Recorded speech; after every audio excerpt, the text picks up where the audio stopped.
Hallelujah. I finally got the thing working, Simon. Right, we're at Simon's today, looking at Bob Prophet's brakes. I tried in vain about 3 or 4 weeks ago to get the front brakes to work properly. The cams were around the wrong way, which I've now put round the right way, but when you turn the steering on the 7, the brakes lock up for some reason. I've had to back them right off so that they don't lock up. So we're going to try today and look at what's causing the problem. So we'll get it jacked up on 4 wheels and all 4 wheels and have a look, see what's going on. Right, well, we've got it all 4 wheels jacked off the ground now.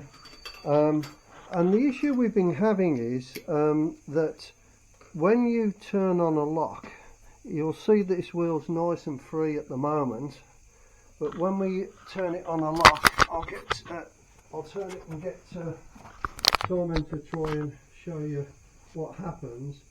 The movement on that and the wheel starts to bind on the brakes. Can you see that? If you then loosen off, it's fine, and on that, if you try that side, it's fine, but the other side locks up. So we're trying to understand what's causing the problem. Simon seems to think the block, these adjustable cables, if you try in reverse it's even worse. Look, you can see how it's locking up that wheel when you try to reverse. So Simon seems to think that the block, we've got the adjustable blocks here, the cable blocks cause a problem as much as anything.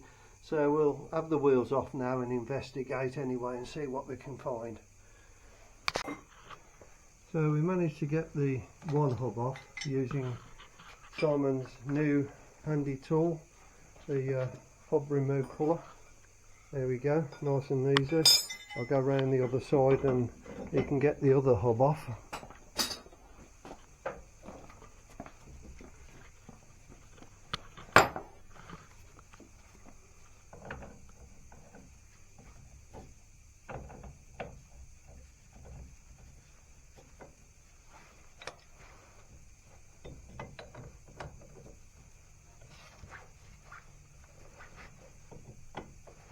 The threads aren't too bad, they're not knocked up on these hubs, which is good. Sometimes you get a load of threads knocked up on the hub. Let's see how useful that new tool is. It doesn't have to have any bar on it at all, just by hand, nice and easy.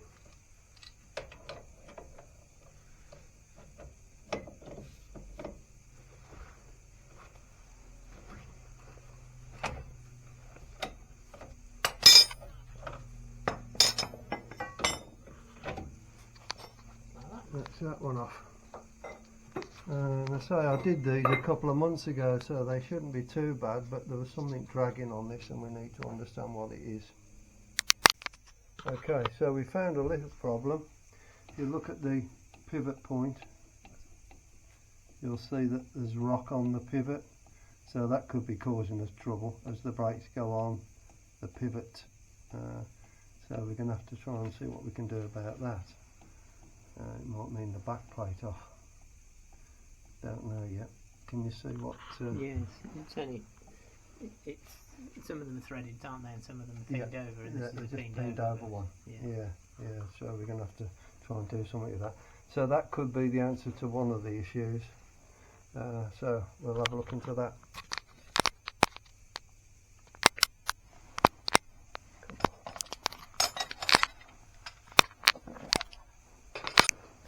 So now we've got Simon's latest edition, the spring removing tool, which is quite a nice little tool. In theory you can take the springs off with the hub still on, but we needed to look at what was going on with these brakes to understand what's going on. So, there we go, off. Notice that these had got packers on the packing pieces on the shoes,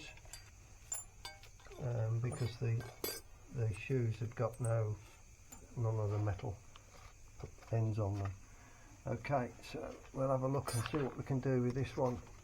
But there's a bit of play in there, isn't there? I put a fibre washer in behind one of them. I think it might have been the other side. We'll have to have a look. Is that one, is it? Yeah. Yeah. So we'll replace the bushes on this. Yeah. And sort out that top. That's a major problem. That could be why the brakes are tipping. You already can see that. I think it's more the play in this. More the play in the lever itself, yeah. The cam itself. Okay, well, we'll get down, stripping that down and getting the cam looked at. Having a go at the other side now, getting the springs off. There we go. Oh.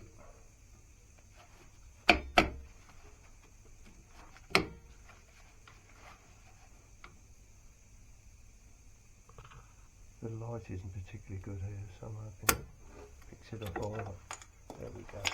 What's it like this side again? It's got that's a new cam. That's got a new cam, but there's a fibre washer at the back. I put the fibre washer there to try and take some of the play out. That's fine. That one's fine. Yeah. We could actually just put a bit of weld on there, couldn't we? I suppose. I mean, it isn't the best, because we're gonna have a job to get at that, aren't we? Yeah. So we'll give that some thought and come back. So Simon's putting a groove in the old bush to get the old bush out. It's easier to do. In fact, it's loose. It's moving, mate. It's moving. That'll push out. Can you see it? Yeah. Yeah. It's actually moving. You see it moving? Yeah. Yeah. So that won't take much pushing out. I'm going to take this side off. I'm going to have to take the steering off. We're going to have the hub off to get it in the vise to have a go at that top bush. As you can see, it's got a lot of movement there, so we'll need to do that. So I'll turn this off again and have a go at that. Little tool turned up by Simon for pushing the bushes through, knocking the bushes in. No, that side removes them and that side puts them in. That's a remover, that's the putter inner. If you're interested, and you'll have to let him know. Alright. Okie dokie. Got it nicely in the vise. And giving it some welly.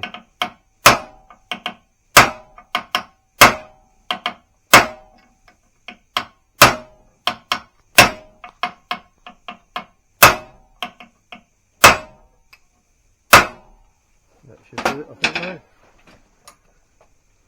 It's still moving a little bit. Is it? Yeah. Right. Bit more then. These are the new shoes, by the way, from Midland Brake. Different to what we've had in the past.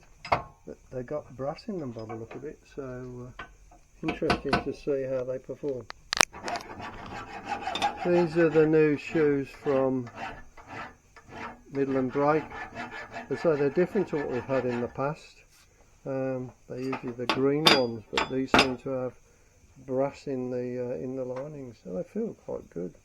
So more like the genuine linings of the day. So we'll see how they perform. As you say, doing reassembling the kingpin on this side after we've done the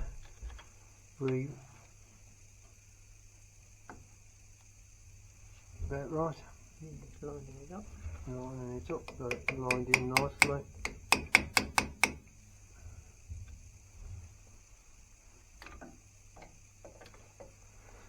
Try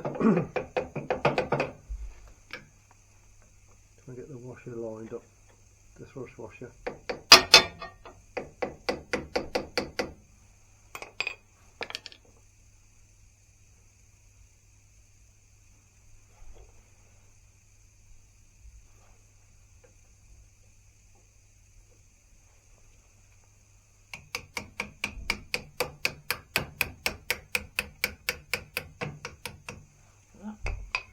nicely. Grease that up when we're finished.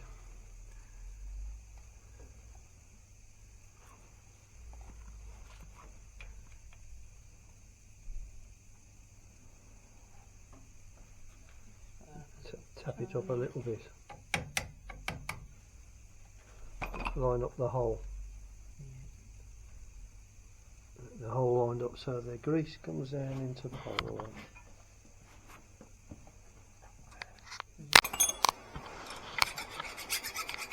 Well, I've got the new bush in. It's hammering down with rain, as you might hear on the roof. Luckily we're in the nice dry garage.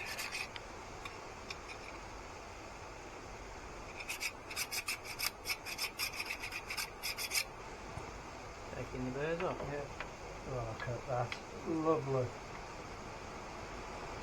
Absolutely lovely. That's just what we like. Right. No playing that. No. Got the shoes on there. Looking nice. Yeah. No playing the pivot there. That's nice. Okie dokie. Split pin for the.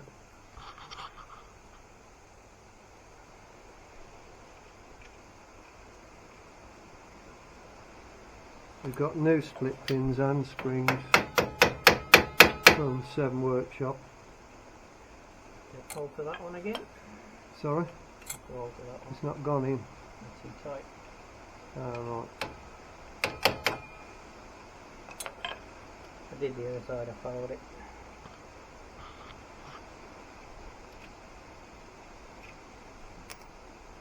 Just filed it down a little bit, made it a bit Yeah. less of a abrupt angle. Yeah. So sometimes need to file these new ones down because they don't go through far enough. If you look in there you can see that flat, but obviously it wasn't quite going in far enough. That should be about it, I think. But some of the split pins need just a little bit off them, so they cotters. Right, so Simon has very quickly put all this lot back together again. New springs, the new cam, and rebushed and reamed out, really nice. There's the old stuff on the floor. And we're going to a one-piece cable from 7 Workshops. The original one that was on was this one, these adjustable ones that 7 Workshop used to sell. But we've looked at that. Simon's picked up on that there's not a lot of movement in the cam on that end there, so it could well be that's what was causing the problem. So we're going over to this one-piece cable, having all the adjustment on the quadrant, obviously on that quadrant. I've already done the mod on the quadrant on this, which is the bush that this goes through has normally got a thread in. I don't know what who designed that at Austin and what the hell they were thinking about. So I drill that bush out so that this slides through, and it allows you to adjust the cable up quite nicely without having to blinking take it off every time. So this is what we're going for now. I'll sign off now and do another bit in a minute. I think we may have found the problem with this. If you look at the cams here, the one on the right is an old one, and the angle that can get on the thing. The one on the left is a newer cam with a new thing, and you can't quite get the amount of angle on the it binds on the cable. It binds on the casting because they're not cleaned off. The casting.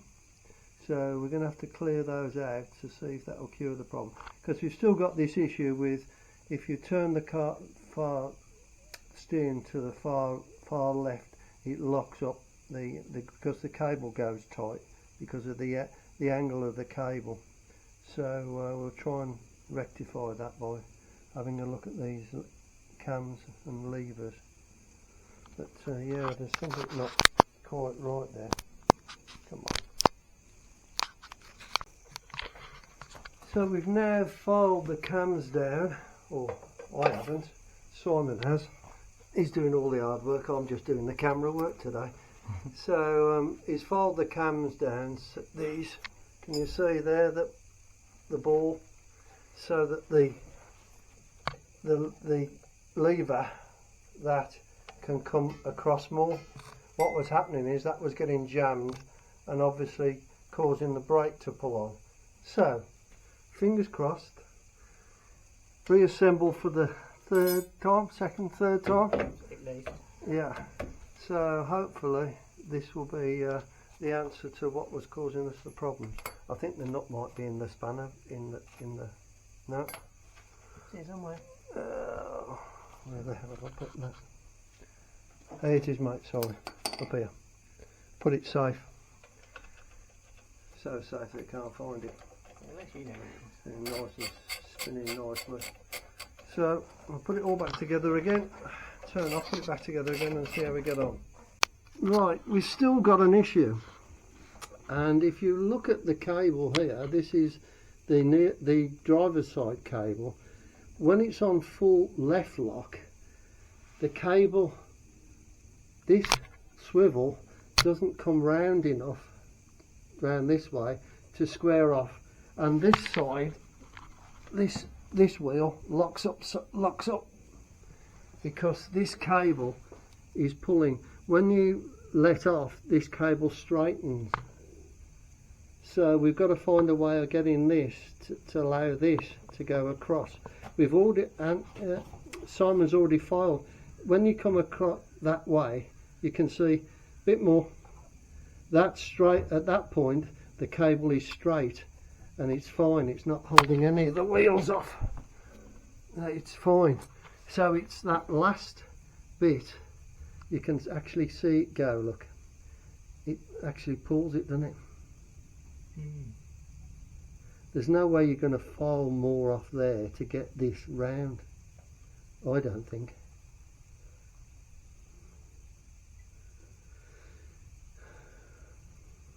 I don't know how many other 7s suffer from the same issue, but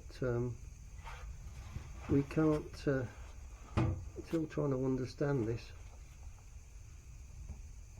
I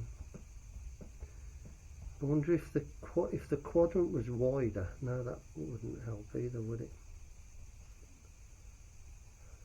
Because I know there are two different types of quadrant. A shallow one and a deeper one, but I think that's the... I'm pretty sure that's the right one. So we're running out of battery, but you can see the difference between the old and the new cable fitting. You look at the width on the gap. Also, if you look at the head, oh, that's better, Simon, that's great. The profile of the head around the top there compared with how flat these are. Now these, if you're not careful, catch the back plate. So you know, it's a case of trying to find. We're using the old caps, as you can see. We're just filing them to give us a clearance. We're also filing the nuts because it was catching on the nut. You can see now that hopefully they won't catch on the nut when it goes round, when the steering goes to full lock. It only happens when the steering goes on full lock. It's most peculiar. I'm sure, I don't know why there isn't more about it in the Austin 7 manuals and stuff about this, because it's certainly been a brain tester for us today. Right, day 2 on Bob's car. So we're going to have a go at the rear brakes. We've got a problem with this rear hub. The thread's knackered on the hub, so we're having trouble getting it off. So we're going to have a go at that today. Yeah, well, I've been a bit lucky there. Although the threads were damaged, I've managed to find, I bought my puller today. Simon's couldn't get it on. I've got 2 or 3 different pullers, and this newer one, fortunately, I managed to get enough on the thread to to get it off, so that is good news. So we can carry on and try and get these the actuators, the pins moved from side to side. We're convinced that these are on the wrong side, the near side, so we're going to have a look at that now and see what we can achieve. Looks like the drum's been catching on the back plate here quite badly, so we need to have a look at that as well. Yeah, well, Simon's on this side. We found out that the actuating cams are on the right side. It was me. We've checked out and they're definitely the right side, but now we've got to understand why they don't go flat like that. So we'll try and get the... Is that hard back against the axle on that at that point? Yeah, it is. Yeah, you see that. Have you managed to get that on there? What the? Oh, it's on. And it's all together, oh, yeah. That's fine then. That's okay, isn't it? Yeah, it's all together. So that's good. I just don't understand Well, why why didn't we get that before? Well, I don't understand why they don't sit flat. Well, they're flat-ish, aren't they?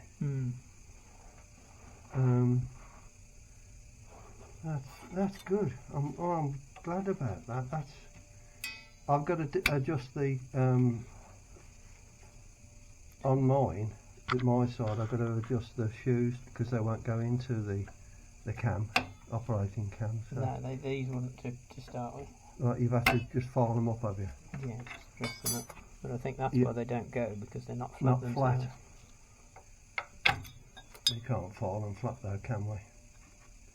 It's because they bulged a bit, isn't it? I don't understand why they've done that. Well, that metal bit there was put on to obviously because of the wear, and it just went over like a stick-up pin. Now I've got some new ones there, but trying to take those off is a nightmare. Yeah, sorry? They're stamped in, aren't they? Yeah. Oh yeah, they're fixed in. They're fixed in well. You'd have to. They're kind of. They're touching they're well all right though. Yeah. I mean, that just needs flattening, doesn't it? If you can get it to flatten. I'll have a go at my side. So. Well, that's getting better. Yeah. Right. So we're all back together again. With the new shoes, put new lock washers on. Just got to put the split pin through the shaft, but both sides are done and loosened off. The cable's loosened off, so it's just a case now of getting these cables tensioned up properly, correctly, so that we can call it quits. I think we've done a good job on this. As I say, the levers weren't back to front, but when you on the near side, when the lever is actually touching the back at the axle, there is still a little bit of the shoes opening up a little bit, but nowhere near as bad as it was before. So hopefully that's the bushes were all fine. So it's just a case of having a cup of tea now, and then we'll adjust up the cables. Yeah. You know what Yeah. Yeah. So here we are at the end of the 2 o'clock on the second day, and we've just about got it sorted. All back together again. Got to do a road test in a minute. Just got to get the jack down and get it down. But really pleased with what we've achieved between us. Simon and I have managed to get the brakes working as they should do on a 7, which is nice. So I'll take it out on a test drive in a minute up the road, confirm that it's okay, and I better get in touch with Bob then, let him know that it's able to pick it up.